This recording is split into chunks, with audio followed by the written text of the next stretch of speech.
दीप study में आपका स्वागत है। बिहार बोर्ड के सिलेबस के अनुसार तृतीय पाठः अलसकठा जो पीयूषम द्वितीय भाग से लिया गया है। आपने सब्सक्राइब कर लिया होगा, कर ले, नहीं किया है तो बेल बटन ज़रूर दबा लें ताकि अन्य पाठ साथ ही इसके प्रश्न उत्तर के साथ भी आपको समय पर उपलब्ध हो और आप मेरी शुभकामनाएं आपके साथ रहें। अयम पाठ, यह पाठ विद्यापति कृतस्य कथा ग्रंथस्य पुरुष परिच्छेति नामकस्य अंश विशेषो वर्तते। आप ध्यान से या तो स्क्रीन भी देख सकते हैं, अन्यथा आप अपने बुक को निकाल कर भी देख सकते हैं। यह पाठ विद्यापति कृत कथा ग्रंथ के पुरुष परीक्षा इति नामक अंश विशेष का अंश विशेष है। पुरुष परीक्षा सरल संस्कृत भाषायां कथारूपेण विभिन्नानां मानव गुणानां महत्वं वर्णयति।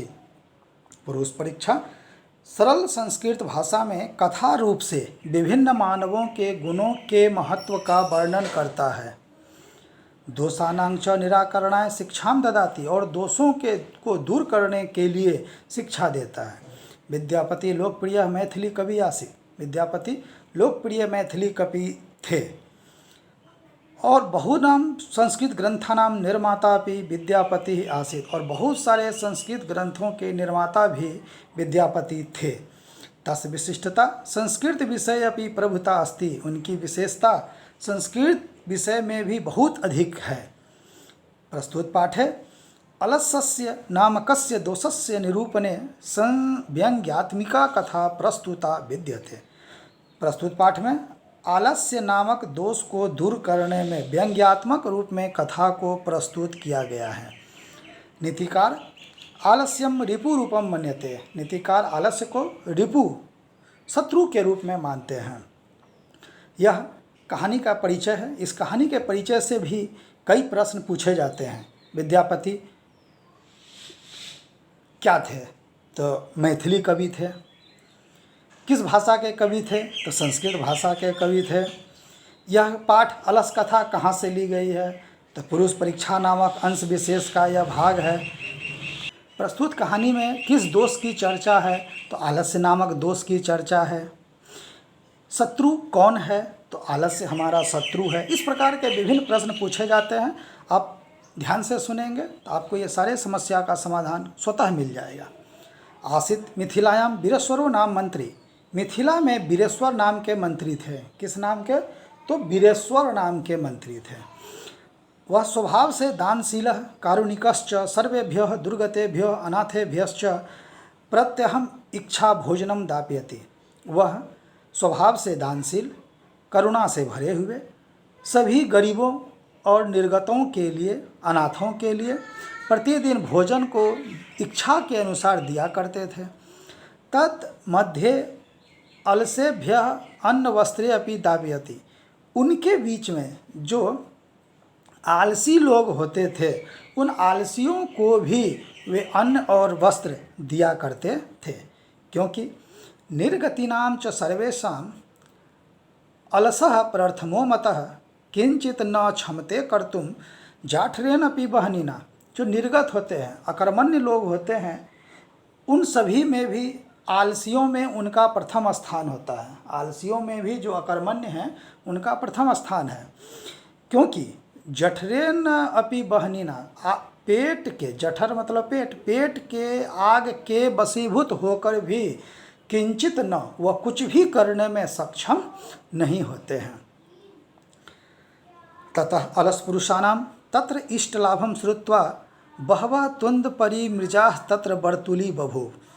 यतः, उसके बाद आलसी पुरुषों के इष्ट लाभ को, यानी आलसी पुरुषों को प्राप्त होते हुए लाभ को सुनकर बहुत सारे तुंदिल प्रजाति, जो जिनके लिए पेट ही अपना प्रमुख है, यानी पेटू लोग, जो उनको खाना बहुत अच्छा लगता है, वैसे लोग वहाँ पर बड़े पैमाने पर जमा हो गए। क्योंकि स्थिति सौकर्य मूला ही सर्वेषामपि संहते सजातीनां सुखम दृष्ट्वा केन धावन्ति जंतवः।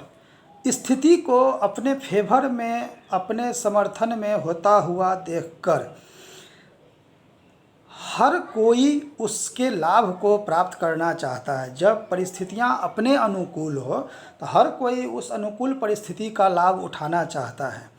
साथ ही सजाति नाम सुखम दृष्टवा, अपनी जाति के सुख को देखकर कौन ऐसा जंतु है जो नहीं दौड़ता है। हर व्यक्ति अपने स्वार्थ से घिरा हुआ है और ज्यों ही वह देखता है कि अपनी जाति को बहुत अधिक सुख मिल रहा है, वह वहाँ उस सुख को प्राप्त करने के लिए जमा हो जाता है। जैसा कि ऊपर में लिखा हुआ है कि जब आलसी लोगों को भोजन दिया जाता था तो जो भोजन के बहुत प्रिय लोग होते हैं, पेटू लोग, तुंदिल लोग, वे लोग भी वहाँ पहुँच गए क्योंकि वहाँ उन्हें फ्री में भोजन दिया जा रहा था। पश्चात अलसानाम सुखम दृष्ट्वा धूर्ता अपि कृत्रिम आलस्यम दर्शयित्वा भोजनम गृह्णन्ति। बाद में दो तरह के लोग तो यहाँ भोजन ले ही रहे थे। जो करुणा से भरे हुए थे, दुर्गत लोग थे, अनाथ थे, उनको भोजन मिलता था। उनको देखकर जो लोग पेटू थे वो लोग वहाँ जमा होने लगे। अब जब अन्य लोग वहाँ भोजन कर रहे थे तो जो आलसी के सुख को देखकर धूर्त लोग जो आलसी नहीं थे लेकिन बिना काम किए जिन्हें भोजन करना पसंद होता है, वैसे लोग भी कृत्रिम आलस्य को दिखाकर भोजन को ग्रहण कर रहे थे। तदंतर अलसशालायाम उस बहुद्रव्ययम दृष्ट्वा तत्नियोगी पुरुषः परामृष्टम। उसके बाद अलसशाला में बहुत अधिक द्रव्य को, पैसा को खर्च होता हुआ देखकर जो उसके नियोगी पुरुष थे, जो उसके रक्षक लोग थे, जो उसके संचालन में मंत्री वीरेश्वर को मदद करते थे, उन लोगों ने आपस में विचार किया। यद अक्षम बुद्धिया, ये हम लोगों का अक्षम बुद्धि है, अकर्मण्यता है कि करुणया केवल अलसेभ्य स्वामी वस्तुनि दाप्यति, करुणा से भरे हुए और अक्षम बुद्धि वाले के ही लिए केवल हमारे स्वामी वस्तुओं को देते हैं। लेकिन कपट से ये जो अनालसी लोग हैं, जो आलसी नहीं है लेकिन जो आलस्य करने का दिखावा कर रहे हैं, ये लोग भी भोजन को ग्रहण करते हैं। इति अस्माकम प्रमाद है, यह हम लोगों का प्रमाद, आलस्य है। प्रमाद के योग में पंचमी का प्रयोग होता है। यदि भवति तदा अलस पुरुषाणां परीक्षां कुर्मः इति परामृश्य प्रसुप्तेषु अलसशालायां तत्नियोगी पुरुषाः बहनीं दापयित्वा निरूपयामासु। यदि ऐसा है तो अलस पुरुषों की हम लोग परीक्षा करते हैं, कौन आलसी है, कौन आलसी नहीं है, कौन धूर्त है, कौन पेटू है, ये सब का अपने आप क्लियरिफिकेशन हो जाएगा। ऐसा विचार करके प्रसुप्तेषु अलसशालायाम, हम लोग सोए हुए अलसशाला में उन नियोगी पुरुषों के द्वारा बहनी दापित्वा, आग लगाकर वे लोग छुप गए। जब उसके रक्षकों को लगा कि अलसशाला में बहुत अधिक खर्च हो रहा है, इतना नहीं होना चाहिए क्योंकि बहुत सारे लोग आकर यहाँ पर खाने पीने लगे हैं, उन लोगों ने परीक्षा लेने का विचार किया और जब रात्रि में सारे लोग सोए हुए थे, इन लोगों ने उस अलसशाला में आग लगा दिया और छुप गए ताकि यह पता चल जाए कि वास्तव में आलसी कौन है और आलस्य का दिखावा करने वाले धूर्त लोग कितने हैं। ततो गृहलग्नं प्रबुद्धम अग्निम दृष्ट्वा धूर्ता सर्वे पलायिता। उसके बाद घर में आग लगा हुआ देखकर जितने भी धूर्त लोग थे सब के सब पलायन कर गए, सारे धूर्त लोग भाग गए। पश्चात ईसत अलसा अपि पलायिता, बाद में जो आलस का दिखावा कर रहे थे लेकिन पूर्ण आलसी नहीं थे, वे लोग भी भाग गए। चत्वारः पुरुषाः तत्र एव सुप्ताः परस्परम आलापन्ति। सिर्फ 4 लोग बचे, कहाँ सैकड़ों लोग और कहाँ अंत में 4 लोग बचे और वही चारों आपस में बातचीत कर रहे थे। एकेन वस्त्र आवृत मुखेन उक्तम, उसमें से एक वस्त्र आवृत मुखम, वस्त्र से, कपड़ा से ढका हुआ मुंह से ही बोला, यानी ढके हुए मुंह, कपड़ा भी उसके मुंह पर रखा तो वह भी हटाया नहीं जा रहा था उससे। और उसने कहा, अहो कथम अयम कोलाहलम, अरे यह कैसा कोलाहल है, यह कैसा हल्ला गुल्ला, कैसा शोर मचा हुआ है। द्वितीयेन उक्तम, दूसरे के द्वारा कहा गया। तर्क्यते यदस्मिन् गृहे अग्नि लग्नः अस्ति, लगता है यत अस्मिन, यत प्लस अस्मिन यदस्मिन, कि इस घर में अग्नि लग्नः अस्ति, लगता है कि इस घर में ना आग लग गया है। जिस घर के अंदर हम लोग सोए हैं लगता है इस घर में आग लग गया है। तृतीयन उक्तम, तो तीसरे ने कहा को अपि तथा धार्मिको न अस्ति, को अपि कह प्लस अपि, को अपि कोई भी धार्मिक न प्लस अस्ति, कोई भी ऐसा धार्मिक नहीं है। को अपि धार्मिको न अस्ति, कोई भी धार्मिक नहीं है। यह इदानीम जलार्द्रे वासो भी कटे अस्मान प्रावृणोत, जो इस समय जल को फेंक कर या किसी कपड़े से या चटाई से हम लोगों को ढक देता ताकि हम लोग बच जाते। चतुर्थेन उक्तम, तो चौथे के द्वारा, चतुर्थेन प्लस उक्तम तृतीया विभक्ति में है, चौथे के द्वारा कहा गया। अय वाचाल, अय वाचाल तुम बहुत बोल रहे हो। कति वचनानि वक्तुम शक्नोत, कितना तुम बोलते हो, तुमको बोलने में मुँह हाथ भी नहीं दुख रहा है। तुस्नीम कथं न तिष्ठत, चुपचाप क्यों नहीं रहते हो, आराम से सोए रहो, सोए हो सोए रहो।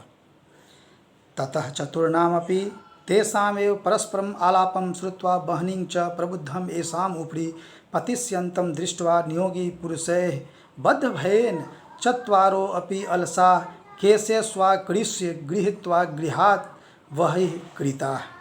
ततः चतुर्णामपि, उसके बाद चारों, तेषामेव ऐसे परस्पर यानी आपस में उन चारों के वार्तालाप को सुनकर, जो चार आलसी बच गए थे, जो चार आलसी बचे थे, उन चारों के ऐसे वार्तालाप को सुनकर वहनी च प्रबुद्धम ऐसाम उपरि, जलता हुआ आग इनके ऊपर पतिष्यंतम, पतिष्यंतम अर्थात गिरता हुआ दृष्टवा देखकर, नियोगी पुरुष जो अलसशाला के रक्षक लोग थे, उन नियोगी पुरुषों के द्वारा इनका वध हो जाएगा ऐसा भय से, यानी ये लोग मारे जाएंगे ऐसे भय से, चत्वारो अपि अलसा, चारों आलसियों को, केशेषु व आकृष्य, केशों, केशेषु मतलब केशों को, आकृष्य पकड़कर, केशों से खींचते हुए, गृहीत्वा पकड़कर यानी उनके केशों को पकड़कर और उसे खींचते हुए घर से बहिष्कृता, बाहर किया गया। पश्चात अनालोक्यम तैः नियोगी भी पठितम, बाद में उन लोगों को देखकर, आलोक्य, आलोक्य मतलब देखकर, पश्चातान आलोक, बाद में उन लोगों को देखकर उन नियोगी पुरुषों के द्वारा पढ़ा गया। पतिरेव गति स्त्रीणाम बालानाम जननी गति न अलसानाम गति कांचित लोके कारुणिकम बिना। पतिरेव, पति प्लस एव, पति ही गति है स्त्रियों की। बालानाम जननी गति, बालानाम बच्चों की गति उसकी जननी, जननी अर्थात माँ होती है। न अलसानाम गति कांचित लोके, लेकिन जो आलसी लोग हैं उनकी गति इस पूरे संसार में करुणा के बिना कुछ नहीं है। सीधा अर्थ है, स्त्रियों की गति उसका पति है, बच्चों की गति उसकी माता है, लेकिन आलसियों की गति इस संसार में करुणा के बिना कुछ भी नहीं है। पश्चातेषु चतुर्षु अलसेषु ततः अप्यधिकतरम वस्तु मंत्री तापयामास। पश्चातेषु बाद में, चतुर्षु अलसेषु, चतुर्षु अलसेषु चारों आलसियों में, ततः अपि अधिकतर और भी अधिक वस्तु मंत्री के द्वारा दिया गया। आपको यह वाचन और इसका अनुवाद कैसा लगा आप निश्चित रूपेण कमेंट बॉक्स में लिखें। इसका प्रश्न उत्तर और वस्तुनिष्ठ और लघुतरीय अपलोड किया जा रहा है। आप निश्चित रूपेण कमेंट में लिखें, सब्सक्राइब कर लें ताकि समय पर इनके बाद के अध्याय भी आपको उपलब्ध होते रहें। धन्यवाद।